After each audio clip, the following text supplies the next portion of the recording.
Ahojte členovia klubu Alfisti Slovensko a všetci fanúšikovia talianskych automobilov. Poďme si spolu zhrnúť náš rok 2025, ktorý bol plný krásnych stretnutí, silných motorov a ešte silnejšej komunity. Sezónu sme odštartovali 30. marca v Maďarsku na Abde, kde sme sa po zime opäť naladili na správnu alfistickú vlnu. V apríli sme sa zúčastnili najväčšieho slovenského Alfa Romeo zrazu v Lednických rovniach. Máj patril elegancii a atmosfére kaštieľa v Palárikove.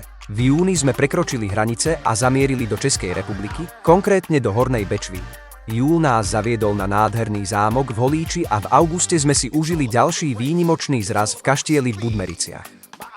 V septembri sme sa stretli na našom druhom výročnom zraze Alfistov Slovensko vo Vlčkovciach, ktoré bolo oslavou priateľstva, klubu a značky Alfa Romeo. Počas roka si sa s nami mohol stretnúť aj neformálne na rôznych automobilových akciách a celú sezónu sme symbolicky zakončili mikulášskou kávičkou v decembri. Tvrdá práca sa vyplatila. Jej výsledkom je, že sme boli oficiálne uznaní samotnou centrálou značky Alfa Romeo v Taliansku a zároveň sme sa stali občianskym združením. Rok 2025 bol silný a to najlepšie máme ešte len pred sebou. Forza Alfisti Slovensko. Nech je rok 2026 ešte lepší.